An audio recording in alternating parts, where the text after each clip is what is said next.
Hey everybody, today is Monday, March 18th, 2024. Coming up on the show today, from True Detective Night Country, editor Mags Arnold. It felt like I was the one who's going, but this doesn't make sense, and the audience is going to feel cheated, and she's like, no. So there was a back and forth, and then we'd sort of knock on each other's doors and go, I'm really worried about this, and tell me what happens in your episode, and how are we going to solve this? And so we'd have these very rigorous discussions. Editor Brenna Rangot. Oftentimes I've sort of worked on things and you go back and watch a different block with a different director, different DOP, different editor. I thought it just feels like an entirely different program. And editor Matt Chessé. There definitely is a point in a conversation where an editor is asking a director, like, what does that mean? Are we going to go more with that? And are they going to get it? So there were negotiations in terms of that stuff. And that's what the process should be, you know? Yes, all that and more on this edition of The Rough Cut.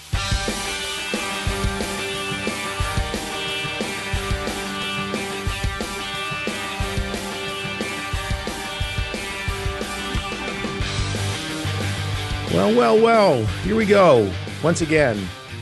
Welcome, my friends, to The Rough Cut, where the guests' words can and will be held against them in some kind of, that's a story for another day, I suppose, which is fine, because we have a real good story to talk about today, and that would be Season 4 of the HBO anthology series True Detective, known officially as True Detective Night Country.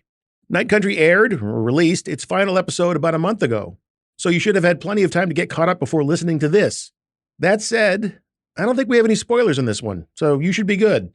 But for the sake of refreshing your memory, or getting you up to speed if you haven't watched the show, True Detective Night Country is set in the fictional town of Ennis, Alaska, and follows the investigation behind the mysterious disappearance, and even more mysterious discovery, of 8 men from a research station. Was it all due to some sort of paranormal phenomenon? Or was it the result of human evildoings? Or maybe it was both. Night Country was created by Issa López, who serves as showrunner, writer, and director. It is also the first season without the direct involvement of True Detective creator Nick Pizzolatto, who seems to have no feelings about Night Country that he's not too shy to share. Here's one more fun fact. It is the first TV series for actor and director Jodie Foster. She plays Liz Danvers, who is your basic, no-nonsense kind of law enforcement officer.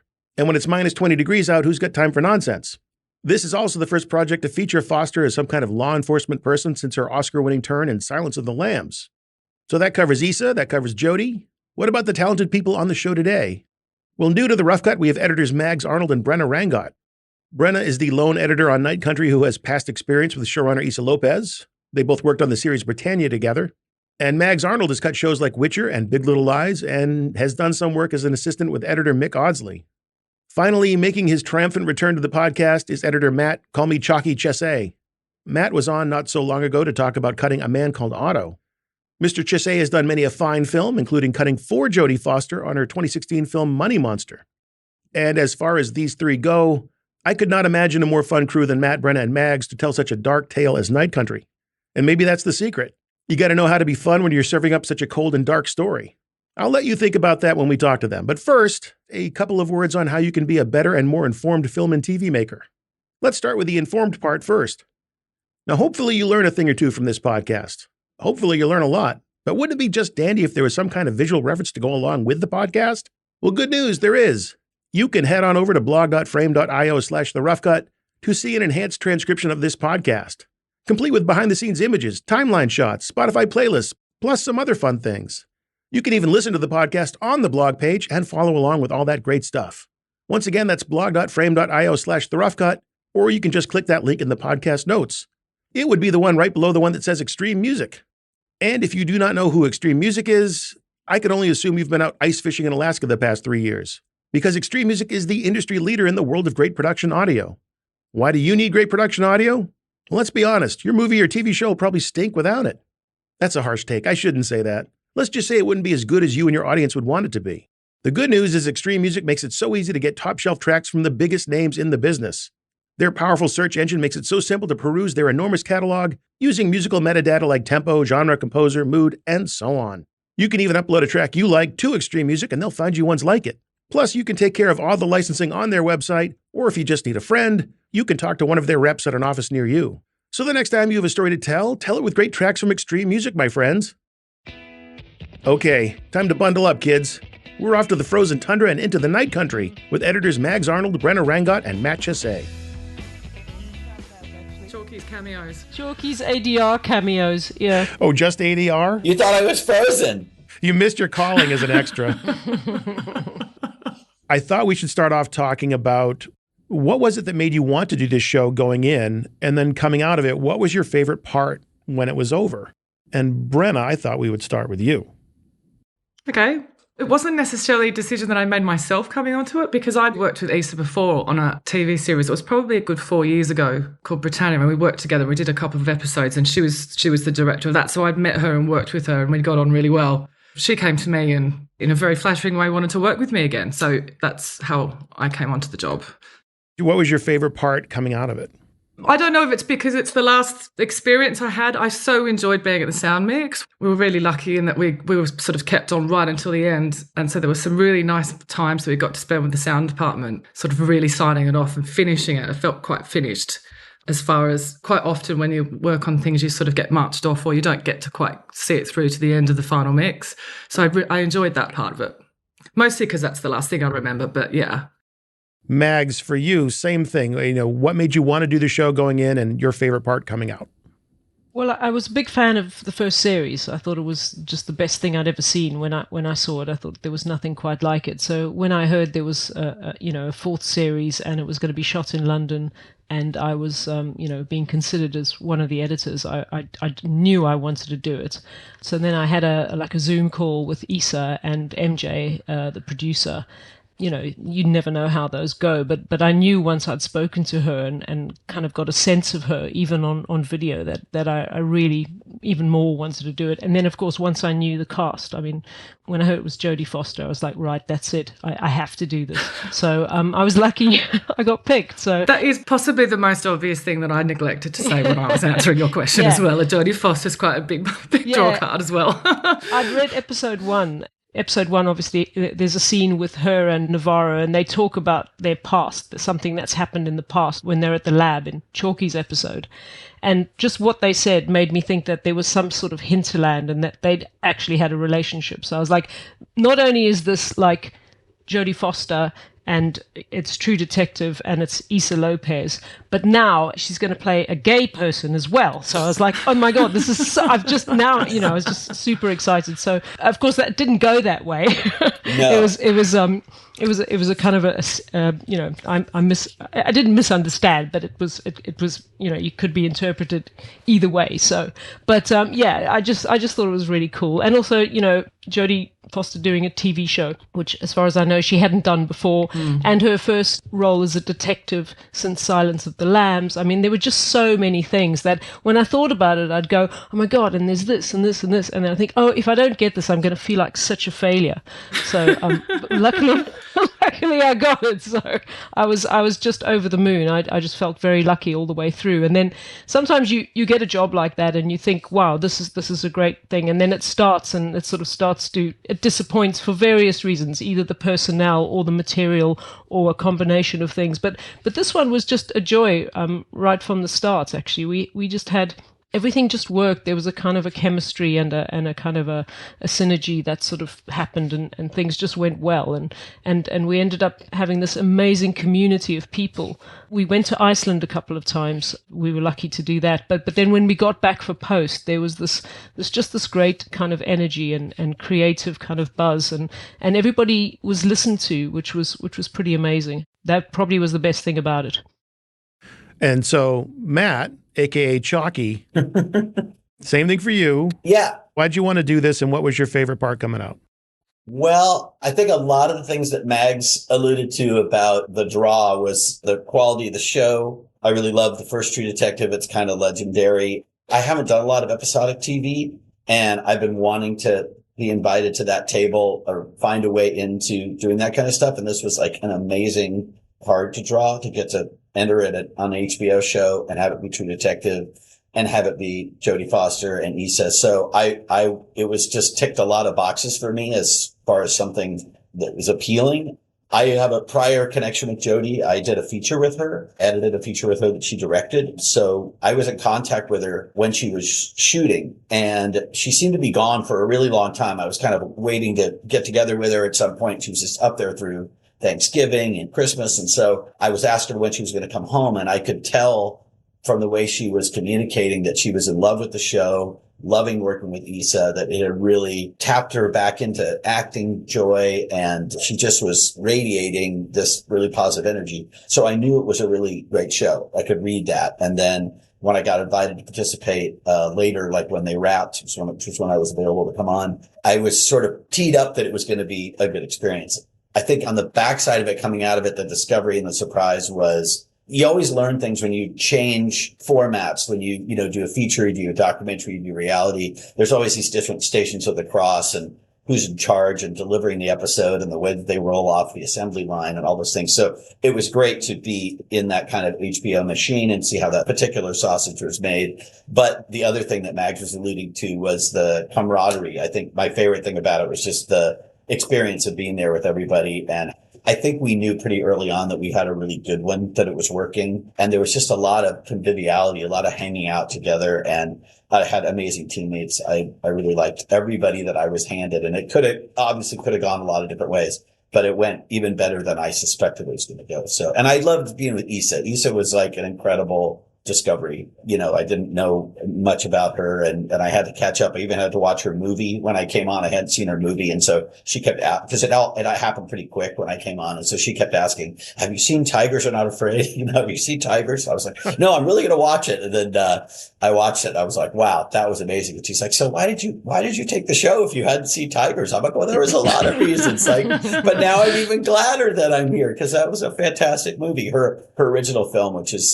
sort of, Mexican drug cartel ghost story, with these kids on the run. It's terrific. And so it was just an amazing plum job to pull. And the other big thing going into it was I had worked with Jodie Foster, editing with her and making a movie with her, but I hadn't cut any of her performance ever before. And so that was the flip side of it. And I honestly would have been really sad if I hadn't gotten to participate in the show. If she had wound up on TV in this hit series, I was really glad to have a part of it.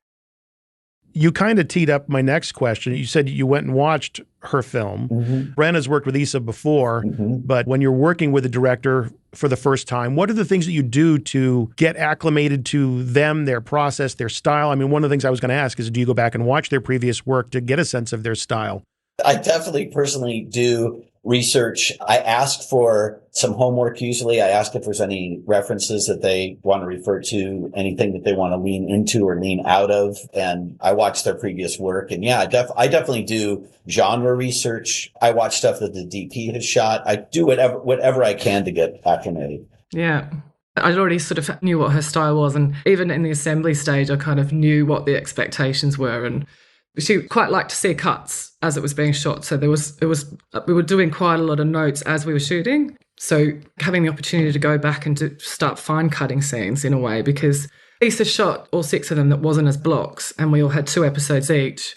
There were days when we had a bit of spare time that we could go back over some of our scenes where we didn't have this constant every single day of rushes. So it was nice to have that opportunity to kind of really work the stuff and have more of a comedic dialogue with Issa along the way before we got to the fine cut. Matt mentioned wanting to know reference films. I've read that she mentioned The Thing and The Shining and Alien. Yeah. She loves horror. She's a big horror fan.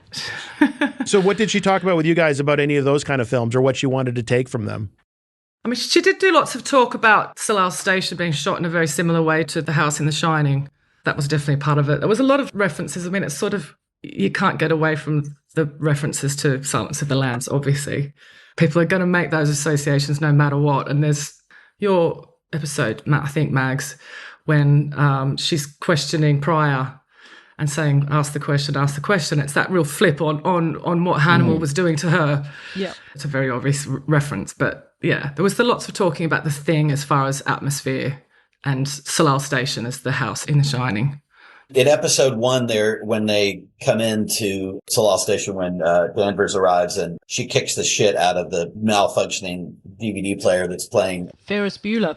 Yeah. Yeah, it's playing Ferris Bueller, but there's a copy of the Blu-ray or the DVD or whatever of the thing that's on the shelf, sort of prominently featured. And we were literally finding the tape where you could read that best because, that was she was dropping that in a very obvious way, which I think it's a cool thing to own that and not try to cover it over, but sort of do the homage, route. And she, so, and I read that pretty quickly. I think I was catching up with some things because I hadn't spent a lot of time with her, and all those references that I was getting from the story, from the pictures, from the images, the way that you approach the station, the things it was making me think of, the mood or the music or whatever we were putting over, the presence of the station, the way it looked, because we were still building it. It hadn't totally been constructed because it's sort of like a CGI sort of image there.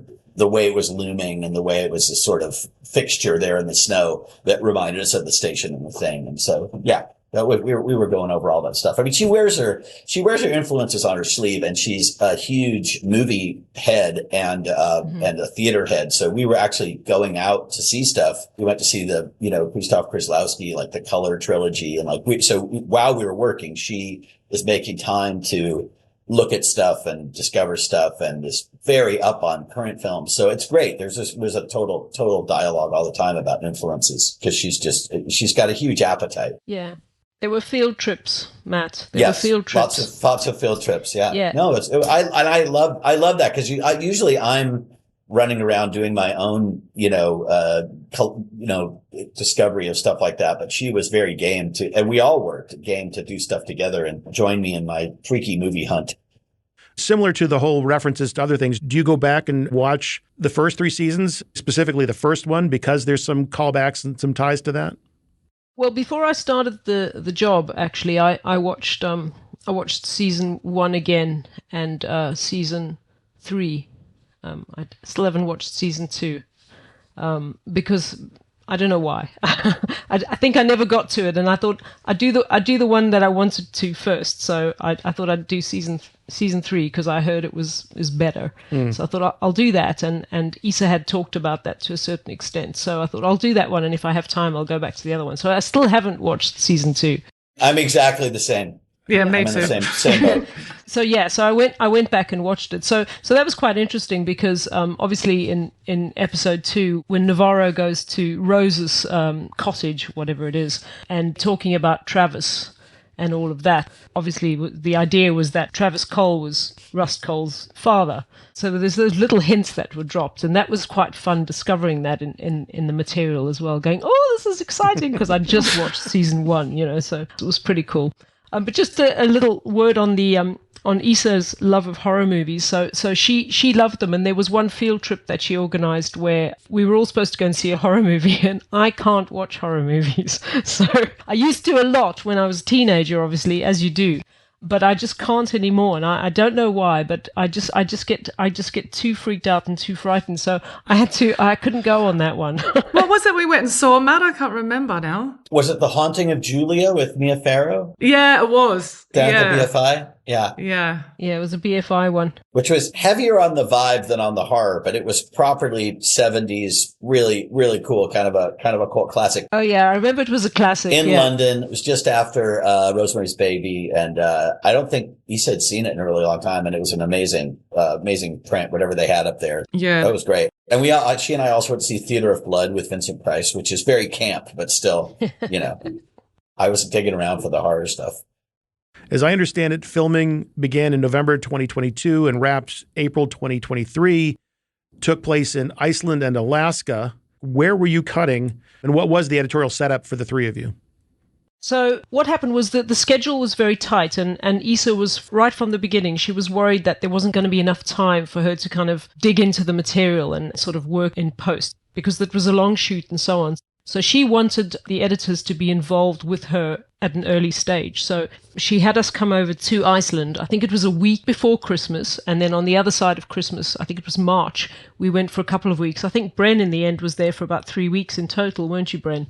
I ended up going back 3 times, Okay. actually. Yeah, that's so right. it was sort of, and I think it was mostly because there was some chunky scenes from Ep 6. But yeah, I went back 3 times, and it was like we were quite literally on set. We were editing on set. So yeah, the playback op was handing us like little thumb drives, and we were sort of putting it together. And it's always such a nice experience for editors to get to go to the production, because we're always sort of slightly removed from that, and you're not part of it. You don't get that sort of sense of what the crew's all experiencing. Yeah, no one recognises you at the rap party. Yeah, no one recognises you at the rap party. But a lot of the time they were shooting like right into the night, doing these insane shooting days. And as much as it was really difficult, like sort of sitting there until 3 o'clock in the morning, it makes you feel more connected. And it also, I think I sort of talked about it before, was that once you sort of do hit the ground running with the fine cut, you've already sort of started having some of these conversations. You're not hitting it really raw. You don't have that big shock of, what have we got? Yeah. What does it look like? You've already started working through it. I thought that was really useful. So for being on location and cutting, did you have a proper edit suite environment? Were you in trailers with laptops? How rough was it?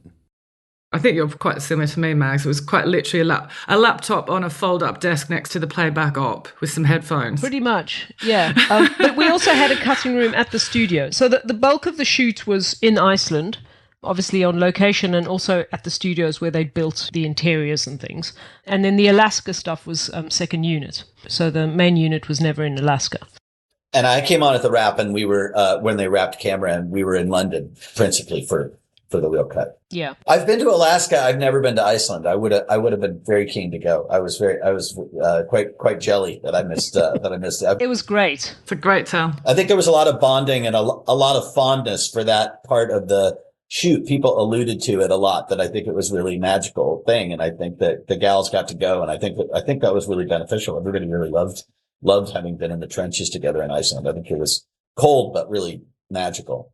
Yeah, it was cool. It was really cool. It's a cool place, Iceland, actually. And so just to wrap up that part of it, the preference is, if at all possible, to be cutting on location, or is it generally I like to be removed from production? It's a fine balance, I think. Would you guys agree? As far as like wanting to have that time to yourself where you're not distracted and you can get into a hole and really focus on the material and plow through it, but also feel connected to the production. It was a bit of a balance. So it was great, like you said, Mags, that we had a cutting room where we could go and close the door and sort of get into the material rather than sort of doing this on the fly and not necessarily really absorbing ourselves in the material. Yeah. So it was good to have both. I mean, it was a very small part of it. It wasn't the bulk of the shoot. It was like Bren went over because Issa wanted her to be there for a particular set of scenes that they wanted to make sure that they were working and the eye lines were right and everything was correct while they were on set so they could proceed. So she'd kind of, and I did the same thing actually. You just put a few things together and then just pop over. I just go and find them on set and go, I've just done that works fine. And they go, great, and carry on. But most of the time you'd get your dailies and you'd work through them as you do instinctively and so on. And then what we'd do is we'd upload them once a week to Issa. Or actually, when was it? Was it once a week or every evening or something? I can't remember. But she was getting our stuff regularly, and then she was coming back to us. Mm-hmm. And what was nice is that obviously Bren knew already, but I actually had a bit of time with her in Iceland, so we kind of we got to know each other's kind of process a little bit, so that helped. And then what happened was she came to London just before Christmas. So we had a 2-week Christmas hiatus, and Issa came to London and she worked with us for a few days before we all went on holiday and whatnot. So that was nice too, actually. It was just kind of sort of getting to know each other a little bit. But most of it was, the old-fashioned, or the way it's done now, where we had our own space, our own room. You were mostly cutting at home, weren't you, Mags? I was mostly at home, yeah. I hate working from home, so I was in a cutting room. I have to have that sort of space away from home and work, so I was in a cutting room. So everyone was remote. The assistants were all working remotely from home as well during the shoot. So it was just nice when we finished wrap and everyone just sort of came together, and it was great. It was a really great experience when everyone was all in the same building together. That was really nice, yeah. But we kind of felt like we knew each other already because we'd had these little pockets of time. So that was good, because sometimes you do work on a show and everything's very rushed, and then suddenly your director pitches up and you just kind of met, and you suddenly have to find a shorthand and a way through all of this. And so it was really nice that Issa had the foresight to go, well, I'm not going to wait until it's all over. Let's start now. So we were literally fine cutting and reworking scenes, as Bren explained, because we weren't getting all our rushes every single day. I'd have like Monday, Tuesday, and then Wednesday, Thursday, there'd be nothing. So I was able to take the notes she provided and polish the scenes, rework them, try different things, and then send them back. Then she'd come back again. So we were doing a lot of fine cutting whilst we were assembling, which was very interesting, actually. I didn't get the opportunity to go to set while they were shooting because of when I started, but I'm not generally a fan of that anyway. I like to go by set and meet everybody and kind of have a sniff, but I don't really like to be too mired in it because I think it gets in the way of being able to assess the footage and kind of have a fresh experience, you know. You don't get the PTSD of whatever went down on the. Yeah, that's true as well. And you can find stuff that might make somebody shudder who was there, and you're like, oh no, I think this person's actually good. I can work with this performance, and yeah. I think it's helpful to be a little bit aloof. Mm. And I was going to say, just getting into it with Issa was pretty easy, although I was catching up a bit.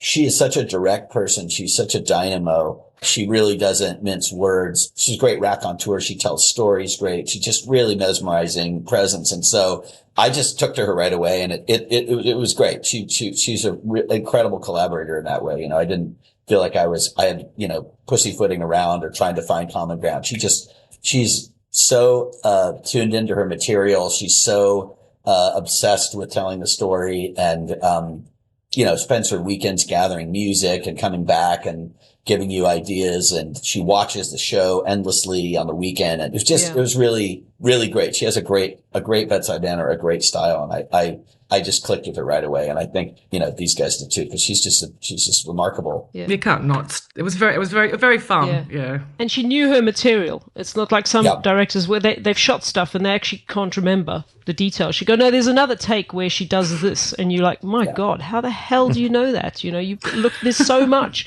She's very, very smart. Very attuned. Yeah. Yeah. Very broad bandwidth. Yeah. Absolutely. She doesn't miss a thing. On the technical side of collaboration, you mentioned the assistants being remote, Mags is at home. How are you actually sharing material and accessing material? During the shoot, we had the guys that were supplying our avids, wonderful bunch from Salon. We all basically had these sync boxes. So Mags was at home. I was in a cutting room because I wanted to have separate space, and all the assistants had the same thing. So there was a little bit of a delay sometimes with uploading material, if I'm right. Yeah, sometimes there'd be a little hiccup. But essentially everyone, there were just these sync boxes that kept everything exactly like as if you were all in the same building anyway. Yeah. It's called a Salon sync box. I don't know if it's proprietary to Salon or not, but they seem to have perfected the way it works. And so all the material comes into the avids at the cutting rooms in town. So Field Films, which is where Bren would have been based.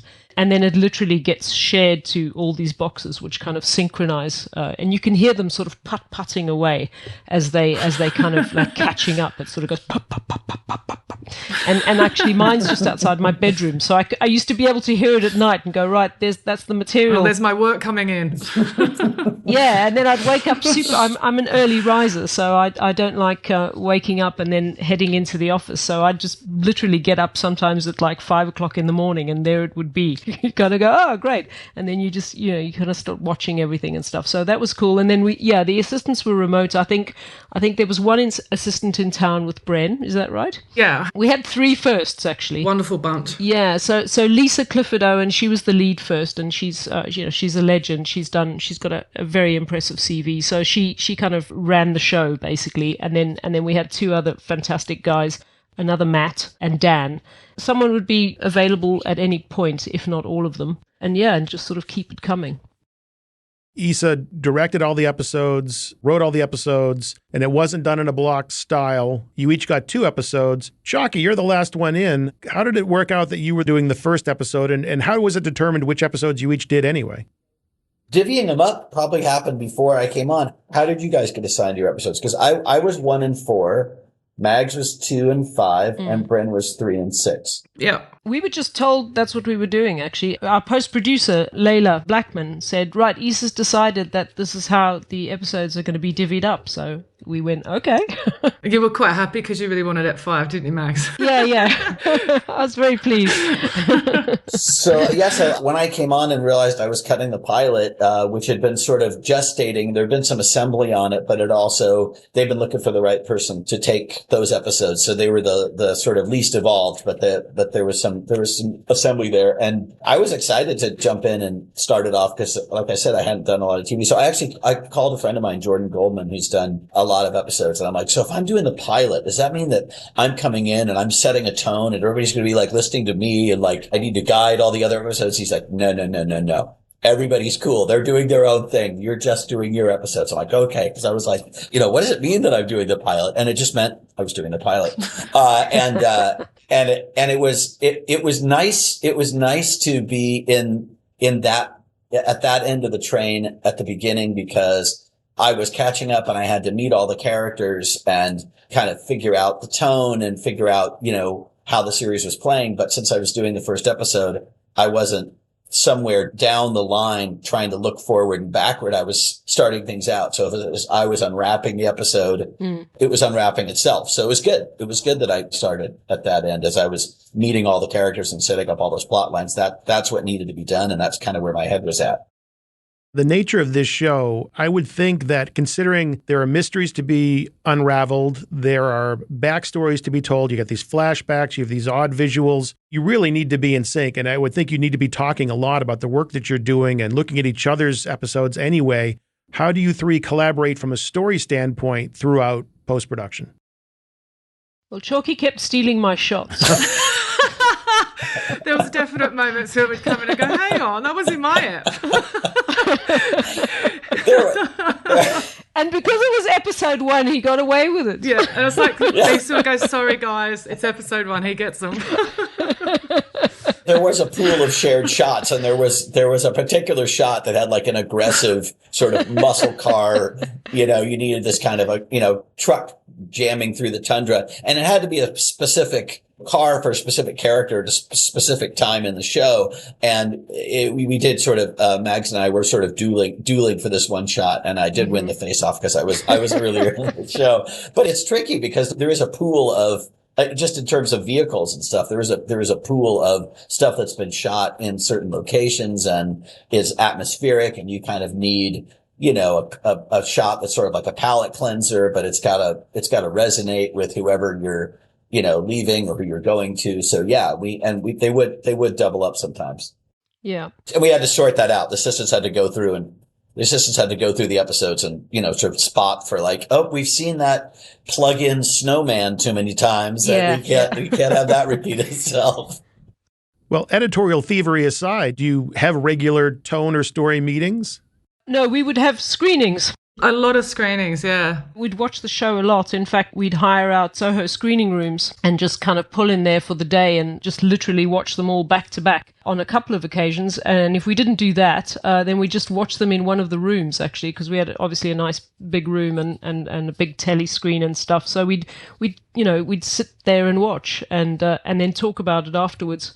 It was a very healthy atmosphere. Usually in a bar. Yeah, exactly. It was a very healthy atmosphere in terms of, Issa really liked to reflect on the show. So we would do a lot of play downs and see what each other were doing. And it's funny when you're working on your own episodes and there are 2 episodes apart from each other and you sort of forget what the other characters are doing to an extent. Yeah. You get very wrapped up in your thing and then you go in and watch it. You're like, oh my gosh, what's she doing in there? Or, they're a couple or whatever was happening, Yeah, because ordinarily sometimes we're doing more sequential episodes, like you'd do a block, like episode 1, 2, 3 or a 4, 5, 6, and you've got your own little section where we were staggered, weren't we? So yeah. And we did have a few story beats with the case that they'd been on before, that Danvers and Navarro had shared that case. What's that guy's name? The Wheeler story. The Wheeler story. The Wheeler story, yeah. That was peppered throughout. And it had a bit of a Rashomon thing, like it was kind of different when you went back to it. Different people's memories or different stuff was revealed. So we had to share that. And generally, since it all kind of paid off in 6, Brenna was kind of in control of those things. And so she would, if she updated it with Issa, it would sort of ripple down and we'd have to reshare that. Or also another thing that was passed around was the phone call from Annie that gets recorded where she's in the ice cave.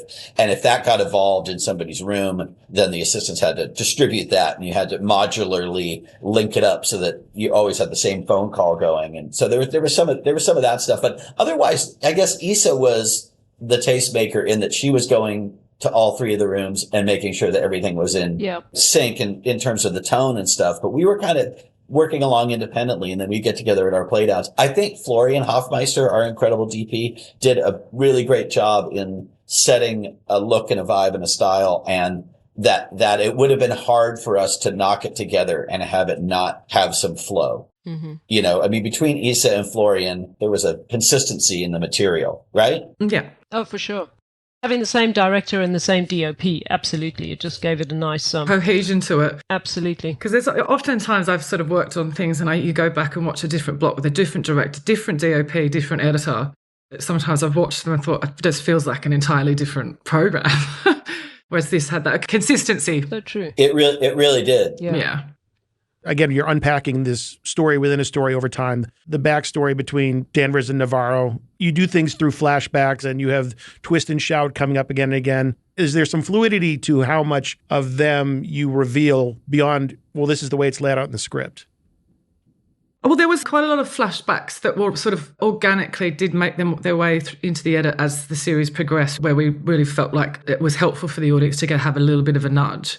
But as far as twist and shout, that was all very much in the script. That was very intentional for Issa. It wasn't an afterthought by any stretch of the imagination. But there was definite moments where we needed to add it more to kind of give the audience a bit more of an idea of it's the link to their past traumas. You know, there's this sort of cross-pollination of traumas coming into reality. And Twist and Shout's a good example of it, where you just want to sort of hit on it when we were trying to give the audience a bit of an idea that Danvers associates that with her past trauma. There was a few more moments where we added that where it wasn't scripted. And we had to dial the Wheeler thing, as it found its place and slotted in and was saying what Issa wanted it to say. It was sort of expanding and contracting, down the line and somebody up. As I say, generally in Bren's episode 6, which is sort of where everything has to, come together and pay off. It was sort of the control point about where, how much we needed, how much we knew and when. And so we sort of reverse engineer it from there. Yeah. But there's a couple of those things. Some of that flashback stuff that is linking between episodes was sort of evolving as we went along organically, and Issa would have a flash down the hall and then she'd run in and say, we've got to change this here because we can't know this yet. We can't know this yet. So you have to scrub your mind of it and be like, okay, I don't know that happened. So how would this feel? And so you had to give up stuff that you've been working on. Or that you borrowed from somebody else. It was a cool process. It was cool because people would sort of slip stuff under the door to you and you'd have to, graft it into your episode, which I think is the way it has to be on a thing like that. It's like you're having a dialogue throughout the show with these elements and you have to kind of work it where it happens, Mm-hmm. Bren used the term being helpful to the audience, which as an editor, typically that's what you want to do. You're the first audience and you want to make sure that everything is as clear as possible to them and that the story makes sense and is logical. But in a situation like this, I would think you're also thinking about misleading them. You don't want everything to be so on the nose. And you have a lot of different threads going on throughout the series, some that end up meaning a lot and then some that just sort of that's what they were. And some that are just entirely open to interpretation. Exactly. Yeah. Are you conscious of that? Are you actually thinking about... Oh, God, yeah. Like overcooking too many things. We've talked about it so much.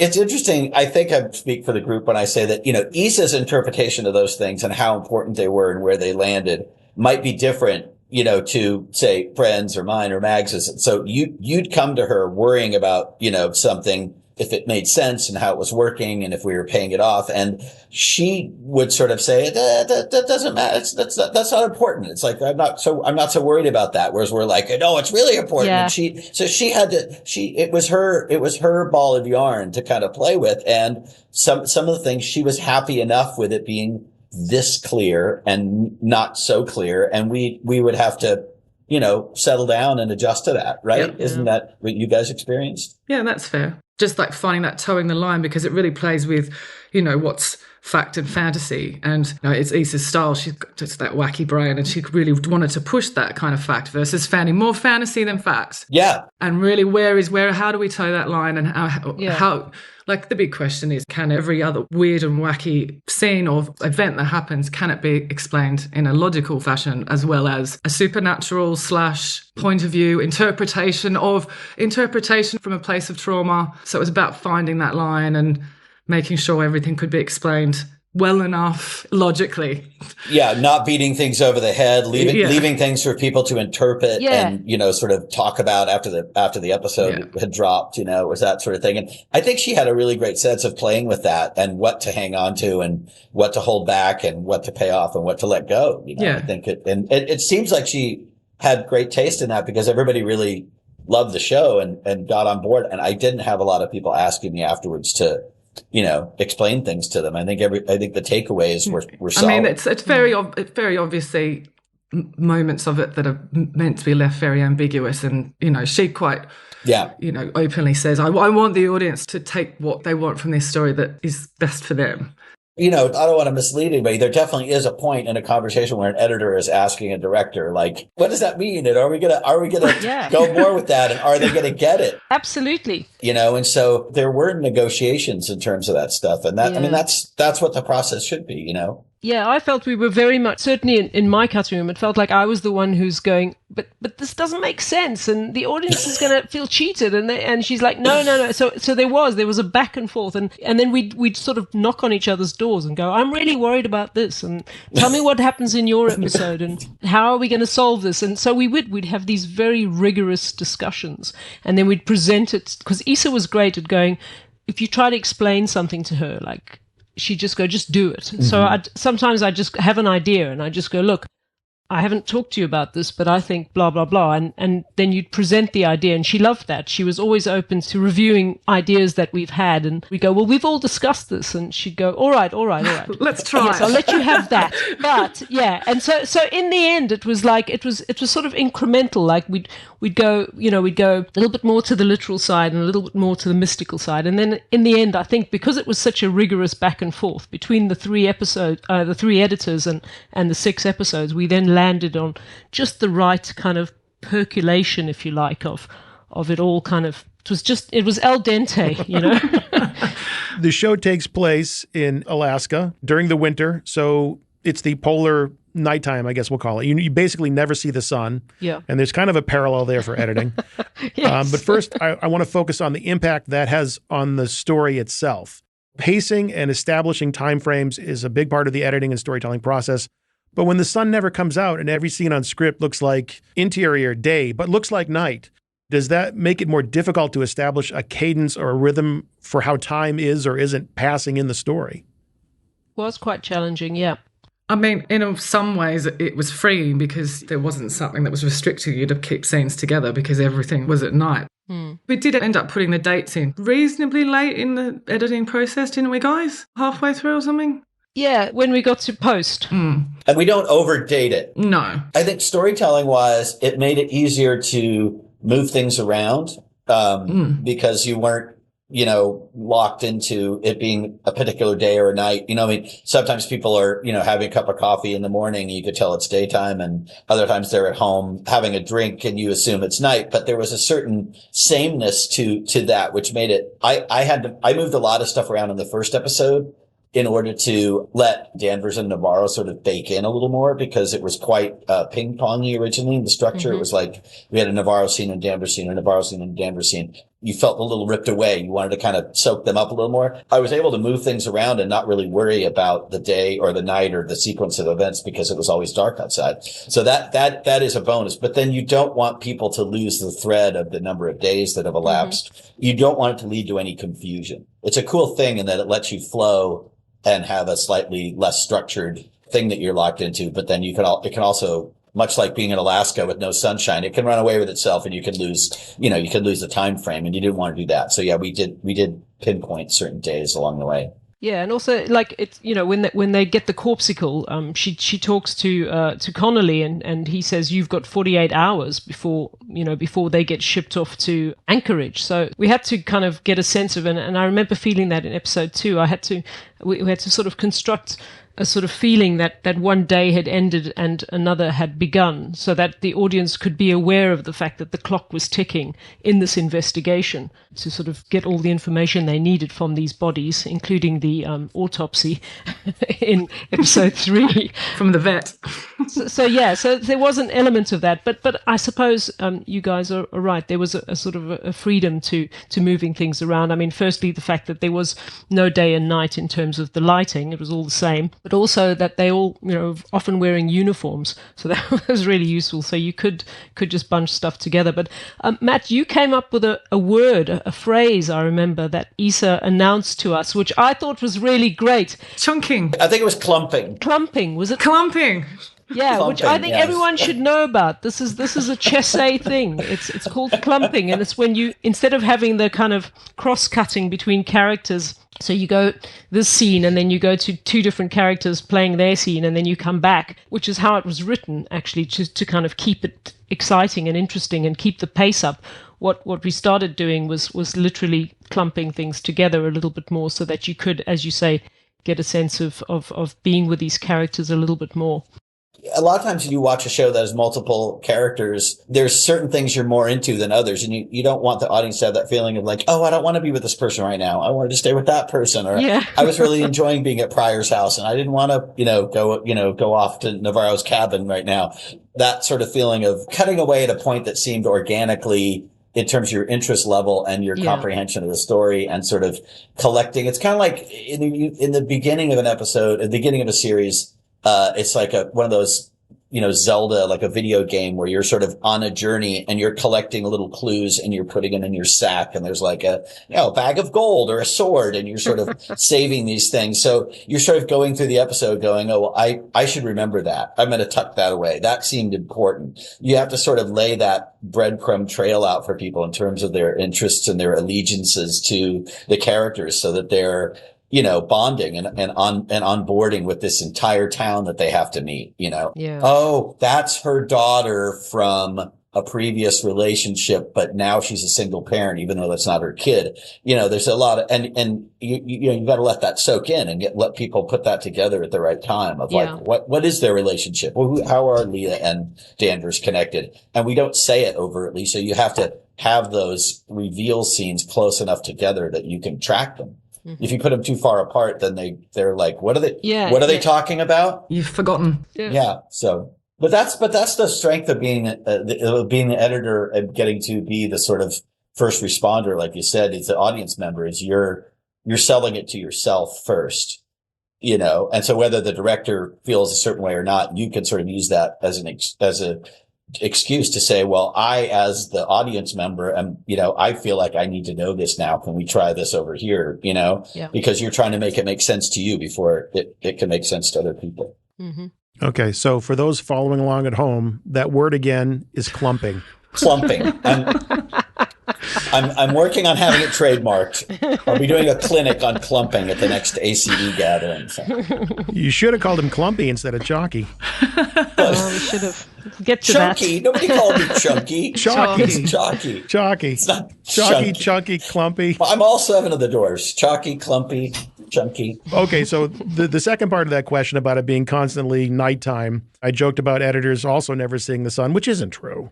It's quite true, actually. Is it? Oh, okay. Well, that's not good. Take your vitamin D. You might see it through the window, but you don't get out in it much. Well, okay. So knowing that, this footage that you're working on, the story that you're telling, is visually and thematically very dark. Does that wear on you psychologically? Working on something like this, I mean, Mags, you already said, I don't like horror movies, but working on something that is visually and thematically dark for a long period of time, do you find that sort of seeps into you and you take it with you outside of the edit room?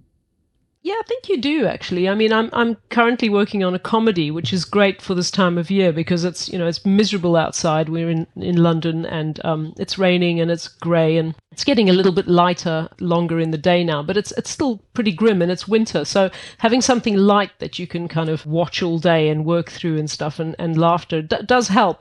You definitely get pulled into the show, but I mean, I've worked on things that are quite dark and they do kind of get into your psyche a little bit. But this one was different, I think, because while we were making it, the stuff that was going on once the camera cut, there was always laughter and there was always everyone was always having so much fun that it never happened to me. Actually, I didn't kind of feel the pull of the story bringing me down, because there seemed to be a very clear boundary between when they were working and when they'd stopped just on set. So the rushes were they'd be doing something there's the scene where it was in the cast and crew tape that they played at the wrap party, and it's basically Danvers where she's walking at the scene of the car crash on the glass. I don't know if you remember that. And then as soon as the camera cuts, she starts doing this little silly dance, and so it was really hard to become depressed. But no, it has happened to me in the past. I worked on films which were quite dark, and actually I remember cutting a scene for a film where there was a guy who was punching a woman to death, and you literally saw the blows landing on her face, and that was extremely disturbing. And I just didn't want to do that sort of thing again. I can understand that. It stayed with me. Yeah. Do you feel that, Brenna? Do you... So, well, no, I was just about to bring up, I worked on during lockdown, and I think I've already said that I don't necessarily really like working at home, but it was in lockdown and I was working on a horror film called Host. Oh God, I couldn't watch this film. It was one of those sort of working 20 hours a day type of jobs. And I was starting to imagine strange things happening over my shoulder and things. Oh, I couldn't finish it. It was a terrifying film, Bren. Shadows and things. It definitely got to me. But I agree with Mags in that there was so much sort of joyful material either side, and so much sort of joyful discourse with people in production. It didn't sort of get us down, did it? I always find when I'm cutting darker material that the fun of editing and making it as strong as it could be, whether it's, a scary scene or a comedy scene or an emotional scene or sex scene or whatever it is, that there's a joy in the creative process of putting it together and pushing it to where it needs to go that kind of supersedes for me the feeling of the tone of what I'm working on. It's like, I just sort of come away. It's kind of like when I watch a Mike Leigh movie, no matter how heavy a Mike Leigh movie is, there's something about the fact that they got together and made it. Yeah. That's amazing to me. And the artfulness of it kind of transcends, or Happiness, the Todd Solondz movie, where you're just like, oh God, this is wrecking me. But there's also wow, that's what they decided to do. And none of those people really went through that, but they acted like they did. And there's something about the creative process of it that tends to transcend the tone for me. And the activity of editing is generally pretty buzzy. Happiness did not do that to me. It ruined me. Right, I know, but I remember that was a movie where the people I came out of the theater with were wrecked, and I was like, no, that was amazing, because look what they decided to do. Look how hard they worked to depress the shit out of us. Like that, there's a joy in that activity itself, and I would say that for Mike Leigh movies, always do that to me. Yeah, and also when you're working on something, it's very different. I mean, because you're making it, so you're it's contrived, and you're part of that.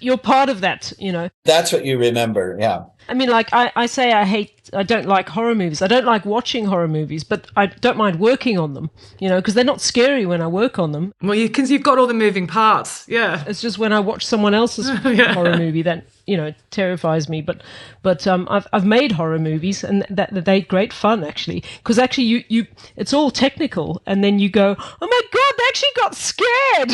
It's amazing, it's magic, really is. Well, so if anyone out there is making a horror movie, give Max a call. Yes, please.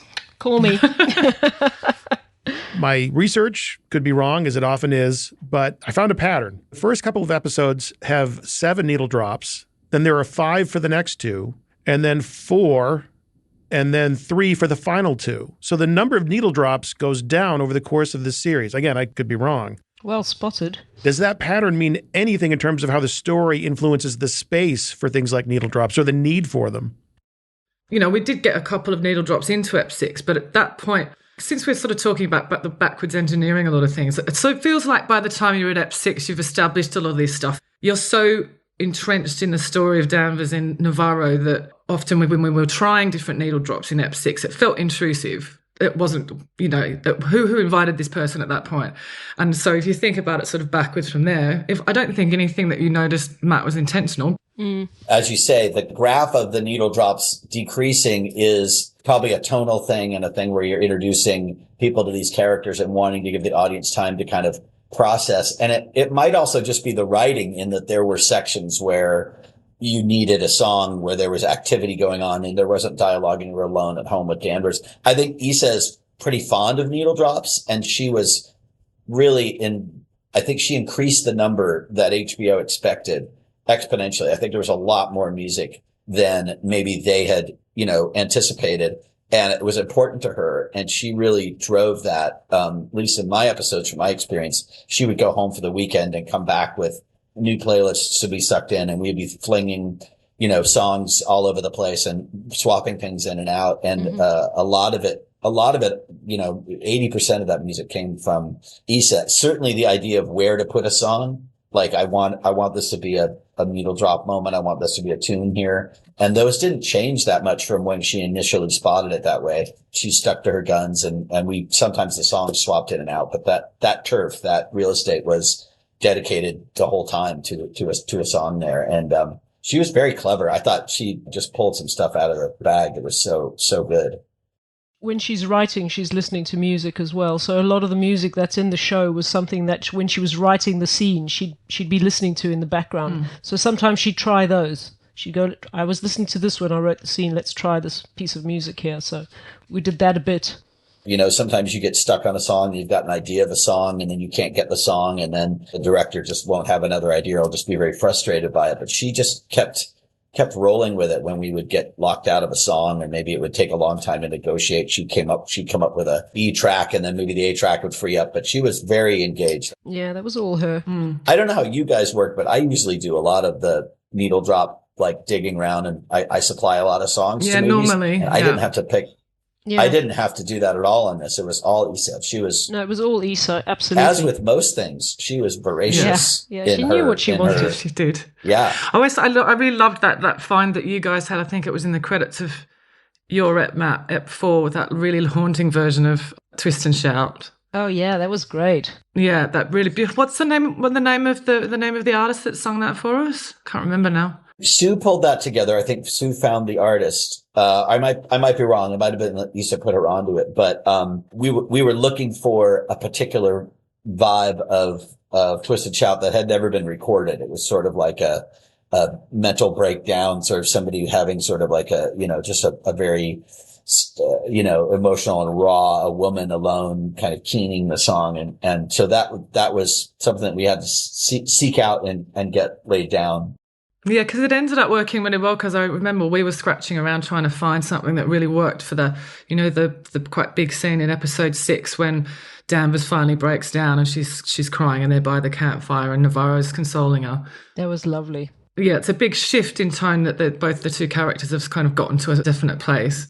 And there's this lovely pullback shot. And we were struggling to find something that was really hitting home. And Issa just came in one day. She goes, I know, we'll use the same Twist and Shout cover from End of Ep 4. We plonked it in and it was perfect, yeah. When they work, they really work, don't they? Yeah. In the scene at the midway through Ep 4 where Navarro gets beaten down by Ace, who's the truck driver guy that is knocked out in the first episode in the cannery. And then she kind of needs somebody to beat up or to get beat up by when her sister dies. And so she goes and confronts him and gets her licks in, but basically gets the shit kicked out of her. And I think we had a number of songs in there, and that was a real derby. I think we ended up on a Moby song that was very spiritual and had a gospel feel. But for a while there was a Bjork song in there, and they all really worked. And I would get really stuck on them and sort of tune the cut to them and really, and then they say, oh, we can't license that, or that's been used somewhere else, and we have to pivot. And Issa was much bigger than I was about changing songs. I was like, it'll never work. And it always worked because she has a great taste. But yeah, I think we went with a very like counterpoint to the violence of the fight at the, wherever it was in the snow there, it's like a car barn or something. And counterpoint to the violence, we sort of dropped a lot of the sound out and went for this very spiritual, transcendent Moby track, which then washes over onto Navarro, and it worked. It worked great. Yeah. I love playing it all by Needle Drop on the show. It's amazing. There are a million aspects to this show. There's a million things I could ask. I know there are people listening going, why did you ask about the tongue? Why did you ask about this? But there is one burning question I have that I have to ask before we go. And Matt, that is, why do they call you Chalky? Nobody wants to know that. We used to have our screenings at the Soho screening room, and one of the projectionists there is a guy called Chalky. And so we were talking about, in fact, Lisa, I think, was saying, yeah, I've spoken to Chalky and we've got to go down and do a test so we can run the episodes back to back because we were having a screening for HBO. So Matt, I think we went along and had a look and it was all fine, or can't remember the details. And then Matt went, oh, I like the name Chalky. I want to be called Chalky. So we said, all right then. So we started calling him Chalky. Please call me Chalky. And it stuck. And chalk and cheese. Yeah. Chalky cheese. Yeah. Chalk and cheese. I am relieved to hear that, Matt, because knowing you as I do, I was sure it was something dirty. Chessé, Chalky, Chunky, Clumpy, whatever. He's a great editor. A warm thank you to Brenna, Mags, and Chalky for coming in from the cold to talk to us all about Night Country. They were fun. Their show was fun. I'm overwhelmed with fun. What else can I say? Wait, I know what I can say. I can say that it's never been a better time to learn or get caught up with Avid Media Composer. If you're coming from Premiere, the latest version of Media Composer has a Premiere UI setting to make it a little more comfortable for you. And if you are currently on an older version of Media Composer, well, the new version now has a I refuse to learn anything new UI setting, and it will make it look like the 2018 version of Media Composer. Plus, if you're not careful, you might also discover new AI-enhanced versions of ScriptSync and PhraseFind, and powerful new transcription tools you can use. Matt, how do I check all this out, you ask? Well, let me make it easy on you. There is a link in the show notes, and all you got to do is click on it and let the internet do the rest. Well, there you have it. That's today's show. I hope you enjoyed it. As always, a pleasure having you here. You're welcome anytime. So until we meet again, this is Matt Fury thanking you for joining me right here on The Rough Cut.